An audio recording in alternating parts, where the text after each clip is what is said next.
Fine tobacco, year in, year out. LSMFT. Lucky Strike means fine tobacco. Yes, fine tobacco that means real deep down smoking enjoyment for you. So smoke that smoke of fine tobacco, Lucky Strike.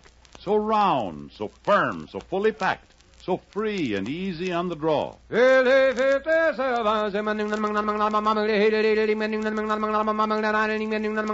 American.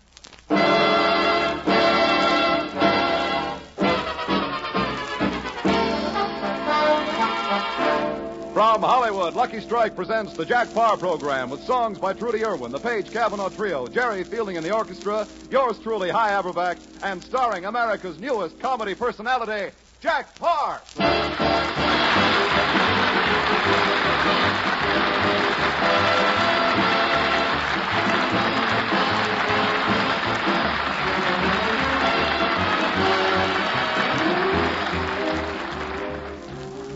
Thank you. This is Jack Paar. Well, we're a little late, so good night, folks. I don't get it either, but everybody says it, and it always gets a big hand. I don't know. Well, how do you like the show so far?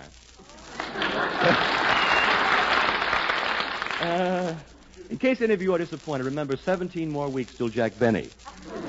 Now, for those of you who have their hats on and are starting up the aisle, may I say that I'm not new in radio. I started many years ago as an announcer. But I get tired of saying things like, the program that was recorded at an earlier hour to be played at this time will not be heard because some jerk fell down and broke the record. And for a while, I worked on those daytime serial stories. This one was called Love Came to Her Once, but Wham. I played the part of Wham. So you see, I'm well prepared to do this job for Lucky Strike. As a matter of fact, I'm a linguist. I understand 8 languages and F.E. Boone.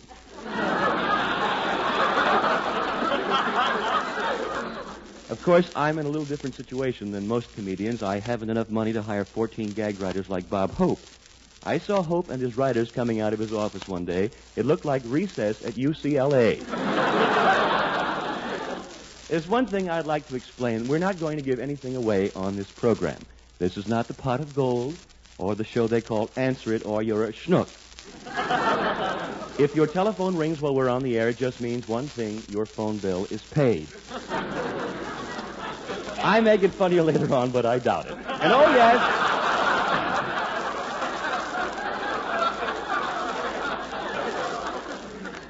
And oh, yes, this is a non-profit show.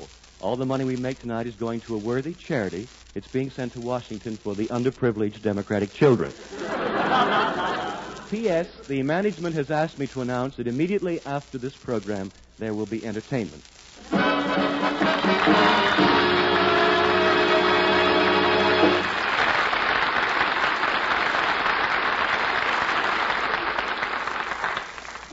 Now I'd like you to meet Miss Trudy Irwin, our all-girls singer.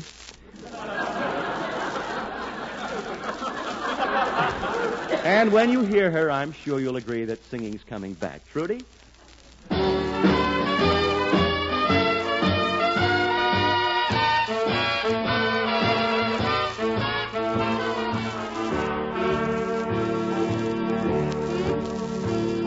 If I had a nickel, I know what I would do.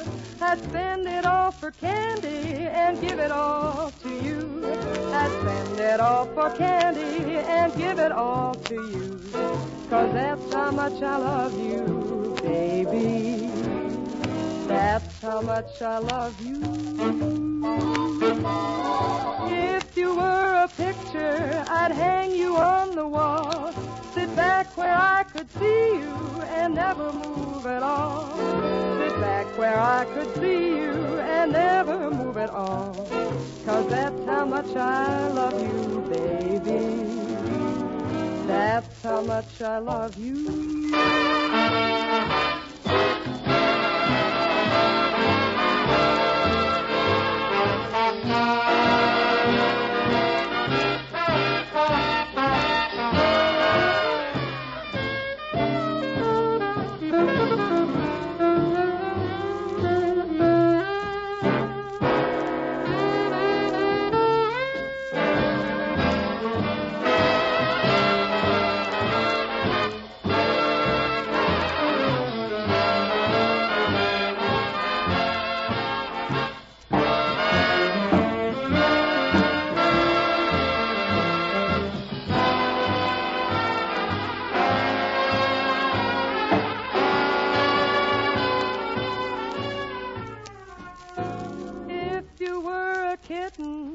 pretty glossy fur.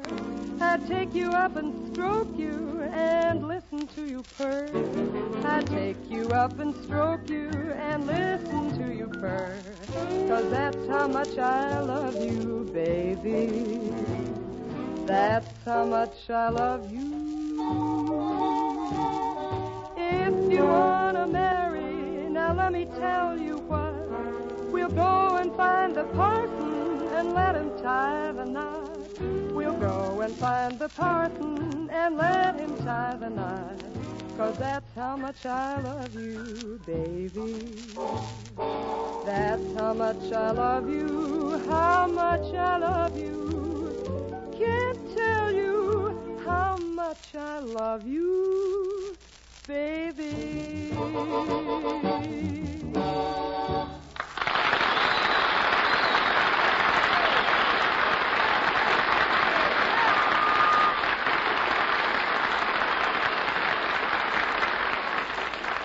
Thank you, Trudy Irwin. Your carton of Luckies is in the mail. And now, friends, as a little late, but thank you. Now, friends, as a special added feature of our show, Al Jolson will positively not appear as a guest star tonight. Revolutionary, isn't it? Incidentally, how about that guest star situation in radio? Every show you hear has a guest, and always the same ones. Are they interchangeable like plumbing fixtures? Is Ford turning them out? If so, will General Motors meet the challenge and turn out a convertible guest star? First, he's Sidney Greenstreet, then you turn him inside out, and he's Luella Parsons. Really, the whole guest star idea is becoming overworked, abused, and Costello. It's getting so that even the guest stars have guest stars. But the thing that impresses me is the false enthusiasm of guest appearances. You know what I mean? There's a knock on the door opens, and the comedian says, "Why, it's Kate Kaiser. What a surprise." What surprise? They've been rehearsing for 12 hours, and believe me, they're sick of each other by now, you see. Have you ever wondered what the guest star and the comedian really think when they stand up there and compliment each other? What do you suppose is going on in their minds? What are they saying to themselves?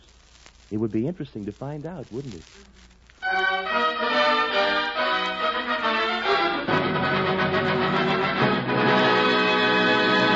And now, ladies and gentlemen, our guest star, Dennis Day.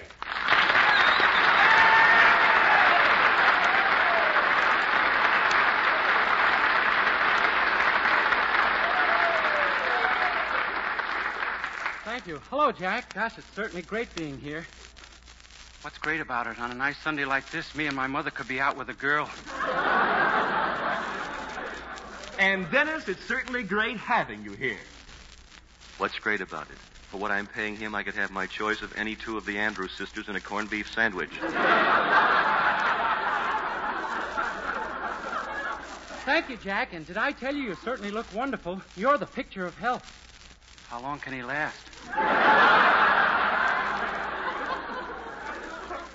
Gee, I wonder if I can take over his show after the funeral. It's very kind of you to say so, Dennis.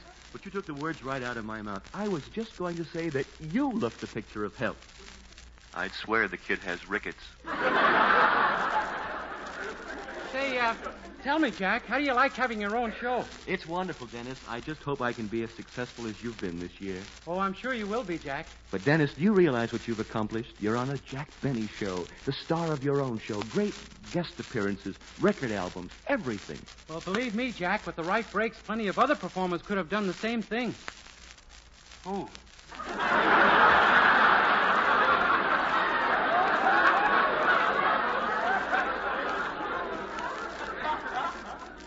Dennis Day, I dare you to name one. Oh, now, Dennis, you're much too modest. Modest, the kid's got 2 programs already, and he's still punching. If he could find the right girdle, he'd try to be John's other wife.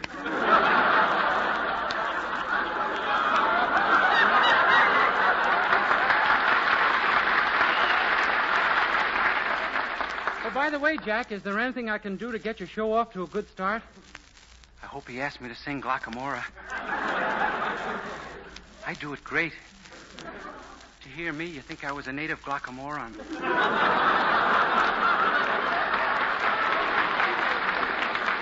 Well, it would be nice if you'd sing one of those Irish songs you're so famous for.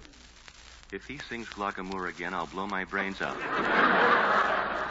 I'd love to sing an Irish song, Jack. After all, I can't deny that I'm a son of old Ireland. If he only knew I'm really an Armenian.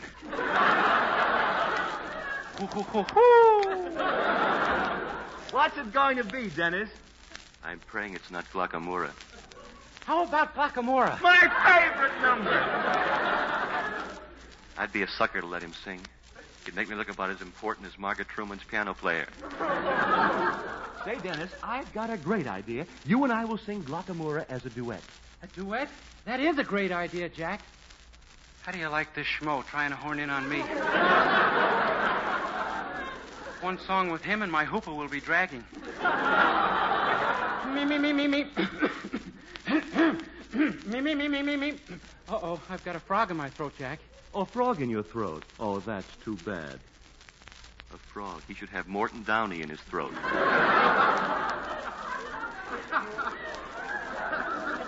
Sorry, we can't sing the duet, Jack. The old throat just closed up on me. Well, I guess we'll have to do something else. I know. We'll tell some jokes, and you'll be the straight man. Me, the straight man? Me? Me? The old throat just opened up on me. I think I can sing now. How are things in Glockamora? Wait a minute. Is that little brook still leaping Hold there? it, kid. Does it still run down? Look, to Dennis. Sunny Cove? Please, look. Killy Bay, Look, kid. Kilkerry Look, and Dennis, wait a minute. Kildare. How are Wait a things minute. in Glockamora? Wait a minute!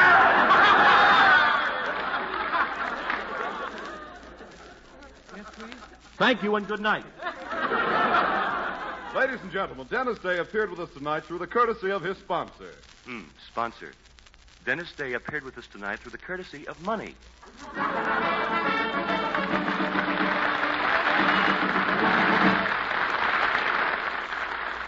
LSMFT. Lucky Strike means fine tobacco, and in a cigarette, it's the tobacco that counts. Remember what happens at the tobacco auctions? Year after year, at auction after auction, independent tobacco experts, auctioneers, buyers, and warehousemen can see the makers of Lucky Strike consistently select and buy that fine, that light, that naturally mild tobacco. Mr. John Cummins of Cynthiana, Kentucky, has been an independent tobacco auctioneer for over 19 years. He said, For years at the auction, I've seen the makers of Lucky Strike buy fine, good-tasting tobacco. Tobacco that's got quality, real quality. I've smoked Lucky's for 22 years. That says it. A Lucky Strike smoker for 22 years. So for your own real deep-down smoking enjoyment, remember, LSMFT. Lucky Strike means fine tobacco. Yes, LSMFT. no doubt about it. Lucky Strike means fine tobacco. So smoke that smoke of fine tobacco, Lucky Strike. So round, so firm, so fully packed, so free and easy on the draw.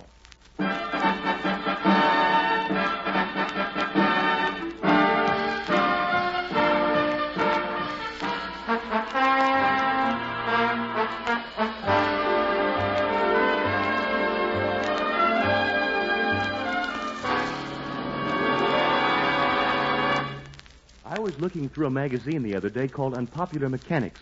And do you know that there are 5,006,083 fountain pens that ride underwater? Most of which are on their way back to the factory. Everybody I knew had a fountain pen that rode under something. Kaiser had a pen that rode under Fraser. Why, they even had an underwater fountain pen for children. The kids could do their homework and drown cats at the same time. And many radio comedians, you should excuse the expression, had a field day. Eddie Cantor did so many underwater jokes that he got a fan letter from a mackerel. It was becoming a terrible situation. What I'd like to know is who's responsible? Who started all this? Who's to blame? Well, I guess I am.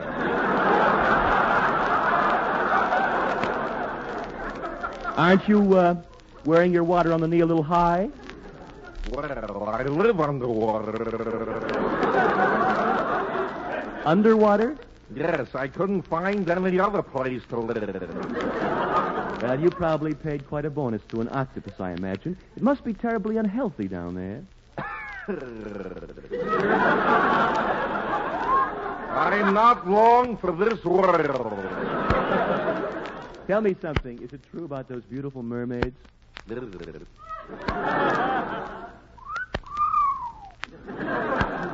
a date for me and we'll go drowning together sometime. What I'd like to know is, how did you come to invent a fountain pen that writes underwater? Well, I told you I live underwater in a submarine. But it's dry inside a submarine. I know, but I like to write letters on the front porch.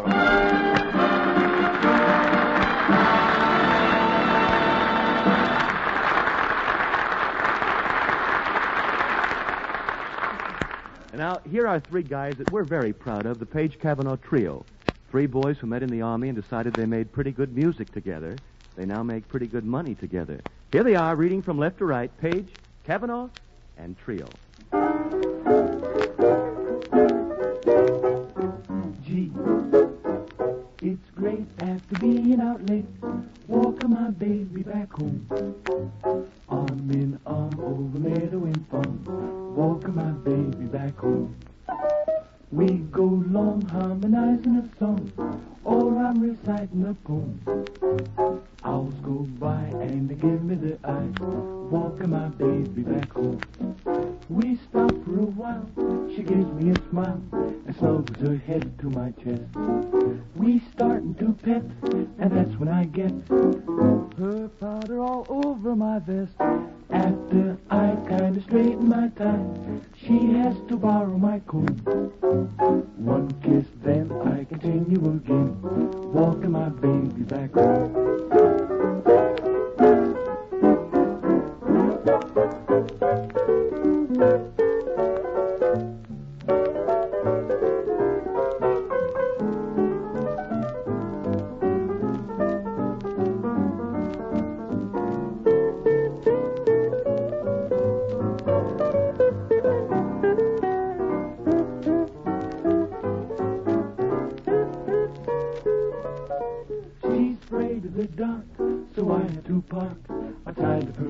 Till it's light. She says if I try to kiss her, she'll cry.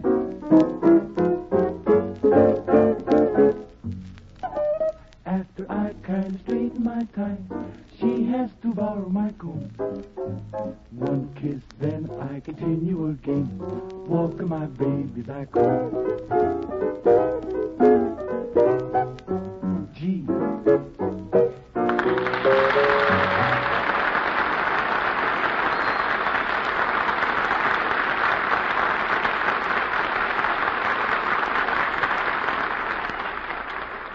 Thank you very much.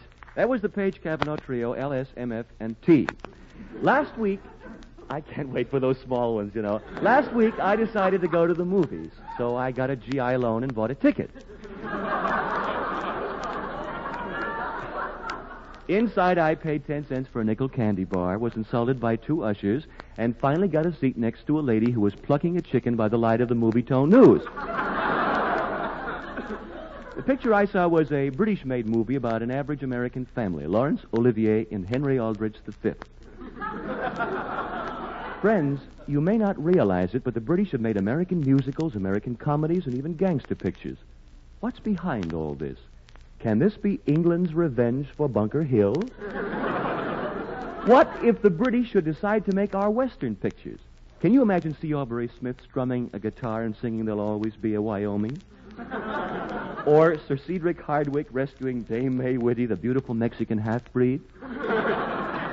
You know, I shudder to think of what the English version of Duel in the Sun might be like.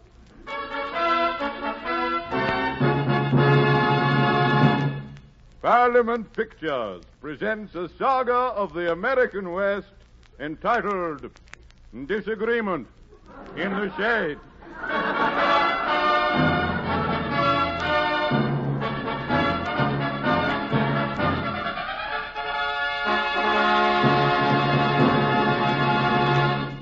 The cast of characters, in order of their disappearance: Sir Arthur Witherspoon in the role of Texas Jack Paar, Dame Cynthia Duff Armstrong appears as Cactus Nell. And by special arrangement with the Abbey Players, the Right Honorable J. Wembley Hollingshead in the role of Smelly Pete. And introducing Parliament Pictures' new star, Reginald, the Wonder Horse. Full credit is given to Antoine of Paris, who created Reginald's upswept tail do. And now, for Disagreement in the Shade.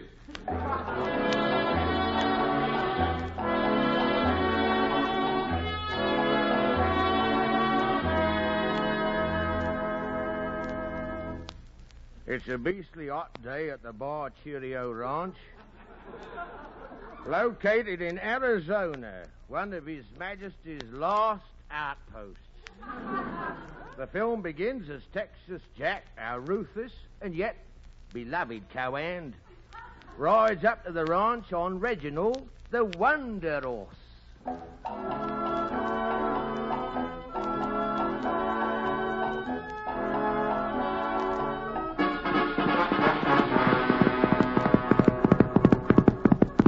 Whoa there, Reginald. I say do whoa, won't you?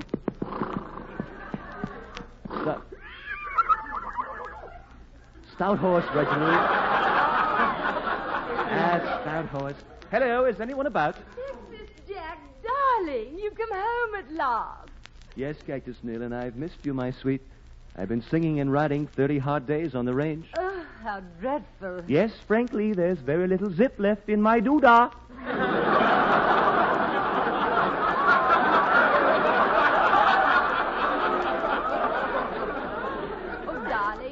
Darling, you've been away nearly a fortnight, and I've just noticed that you're bow-legged clear up to the part in your hair. Yes, I am bow-legged, but it's most convenient for letting the covered wagons go through. Tell me, my dear, what has transpired while I've been out gadding about the gulches? Well, in your absence, Peter employed a new foreman for the ranch. A completely horrible hombre. His name is Smelly Pete. Smelly Pete? I don't know any Smelly Petes. No, he's a blackguard and a murderer. And I have reason to believe that Smelly Pete has murdered Sheriff Cavendish. That's quite impossible. I spoke to Sheriff Cavendish only an hour ago. Did he answer you? And come to think of it, no.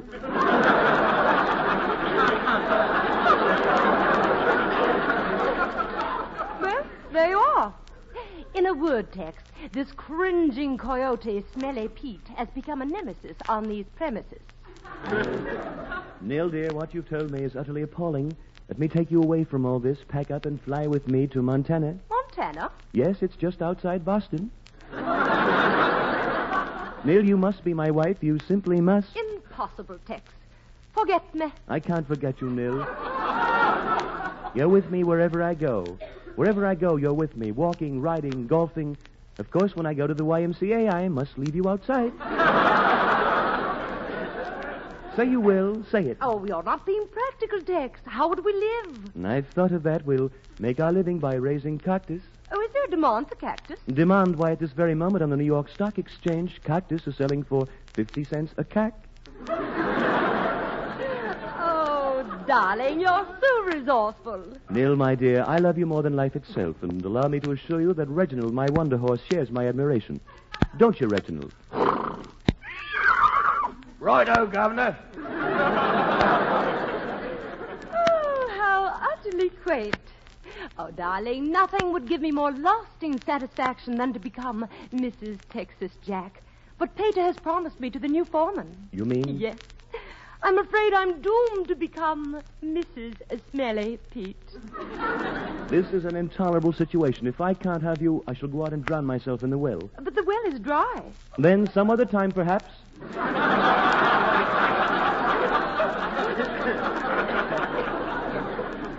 But I shan't lose you so easily. I'll seek out this Smelly Pete person and force him to give you up. Oh, you may well have your chance. Look, he's coming this way. Splendid, I'm ready. I must warn you, Tex. He's a vicious brute, capable of violence and murder. Hello there, chaps. Anyone for tennis?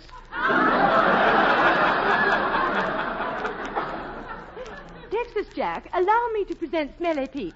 How'd you do? How'd you do, partner? I understand you're something of a cad. You've stolen 50,000 head of cattle and brutally murdered the sheriff, all of which is decidedly illegal. Well, aren't you the goody-goody?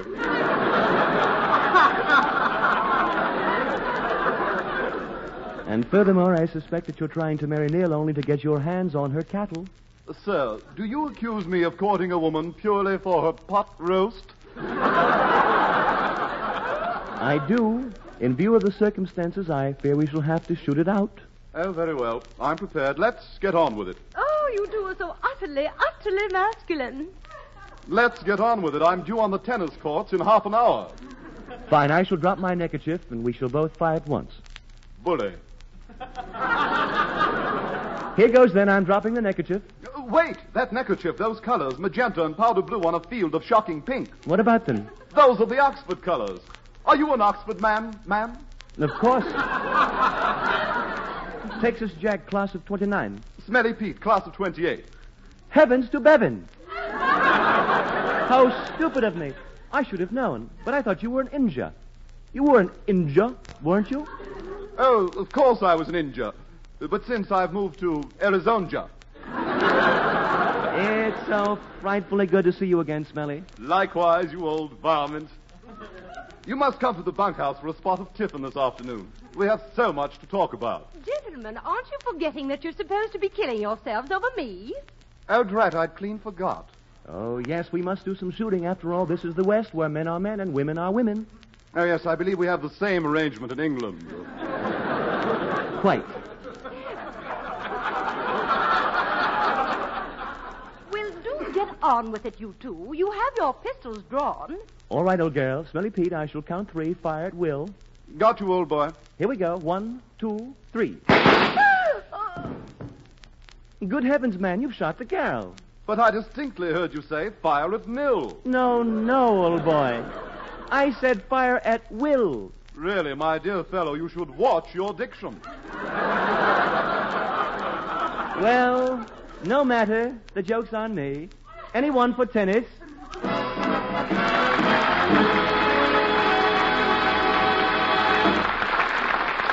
Jack Paar will be back in just a moment, but first, here's Basil Rysdale. Jack will be back in just a minute. But first, here is Basil Rysdale, and as you listen to the historic chant of the tobacco auctioneer, remember, LSMFT.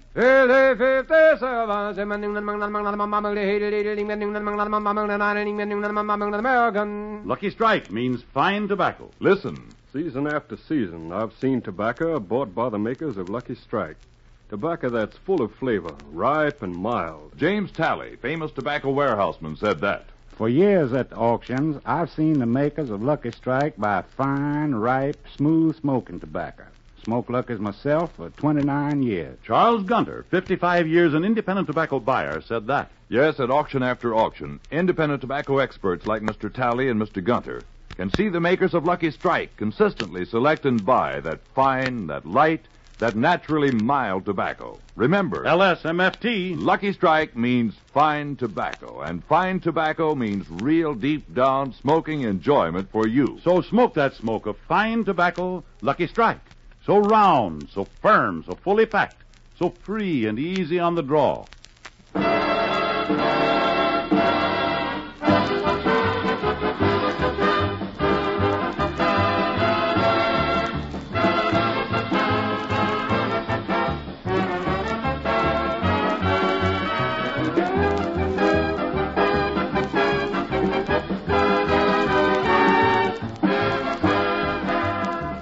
Jack Paar appears through the courtesy of RKO Pictures. Again, next Sunday, the Jack Paar Show with Trudy Irwin, the Page Cavanaugh Trio, Jerry Fielding in the orchestra, and as our special guests, Humphrey Bogart, Lauren Bacall, James Mason, Greer Garson, Cary Grant, the entire cast of The Best Years of Our Lives, and the Boston Symphony Orchestra. Well, Hi Everback's a nice guy, but he's an awful liar. Good night, everybody.